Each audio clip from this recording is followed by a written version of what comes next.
はようございます。ジンギター工房の神谷です。いつもご視聴ありがとうございます。今日は、ですね、ジャズベ、テレキャス、ムスタング、ジャガー、はたまたスティングレーとか、これに共通することは、金属製のコントロールパネルなんですけれど、それのですね、アース線についてお話をしたいと思います。はい、それでは早速動画を見ていきたいと思うんですけれど、こちらはフェンダーのジャズベです。長年放置されてたっていうことで、ポットが完全にですね、回らなくなってしまったんですね。今ちょっとこうやって確かめてみますけれど、これは錆によるものなんですけれど、こういうふうに完全にもう回らなくなってしまったというケースです。で、裏側をこうやって開けてみてるんですけれど、何かおかしなところに気づかれた方はいますかね。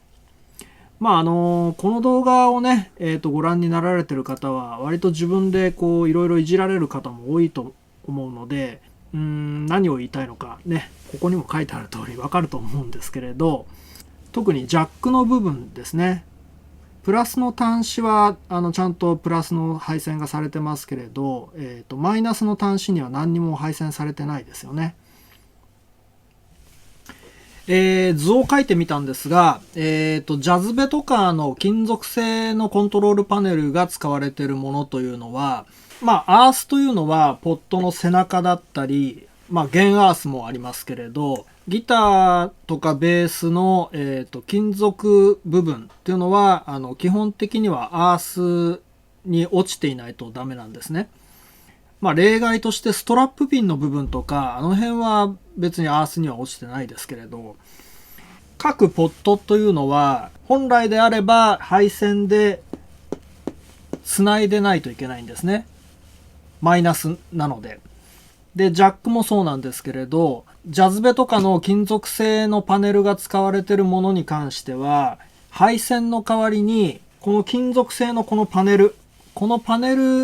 自体が各ポットの導通を担う役目をしてるんですね。ですから、わざわざこうやって配線でこういう風に各ポットをこう繋がなくても、新品であればこの状態で問題はないです。ところがですね、この動画を見てほしいんですが、まずプレートにテスターの片っぽをつなげて、これ導通テストですね。今完全に導通があるというのを分かると思うんですけれど、まず1個目のポットの背中大丈夫ですね。2個目のポットの背中大丈夫ですね。3個目トーン、このようにですね、今分かりましたかね。ボリューム大丈夫ですよね。2番目のリアのボリューム大丈夫ですよね。3番目トーン、ちょっと導通が不安定なんですよ。100% こうつながってないと言いますか。これはジャックの部分ですね。ジャックの部分も問題ないですね。ちょっと不安定なのかな。このように導通が不安定になる原因はサビなんですけれど、こちらの動画を見ていただきたいんですけれど、ちょうどこの部分ですね。この部分に、サビがこうだんだん浮いてきますと、完全に、導通がなくなることもあります。その結果どうなるかって言いますと、トーンの場合ですと、例えばさっきのケースみたいに完全に導通がある状態が100だとしましたら、さっきの状態は70とか60ぐらいだと仮定しますね。そうすると、トーンを完全に絞っても、本来のこもるべき音よりあまりこもらない音になってしまうってことですね。で、これが今度リアボリュームだったりフロントのボリュームでそういうことが起きますと、音量が完全にゼロにならないとか、ボリュームを絞り切ってもゼロにならないとかっていう状況が起きます。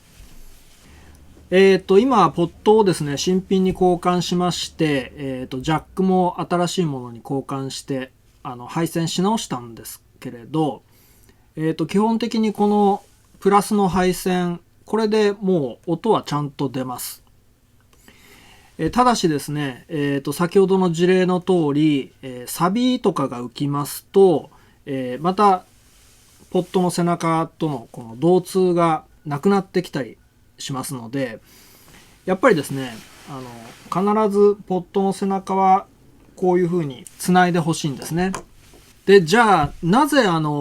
生産工程でこういう風な配線をしないかって言いますと、もう単純に手間の問題だと思います。各ポットの背中を配線してあげるっていう作業が一工程減るわけなので、生産効率から言えば合理的なんですよね。で、ただし、リペアをやってる立場からすればですね、やっぱりこうやって配線はしてほしいんですよね。で、そうしないと先ほどのような不具合が起きます。ということで、私の場合はですね、必ず各ポットの背中をこういうふうにアース線でつないでいます。で、最終的な、チェックですね。音出しチェックは必ずしましょう。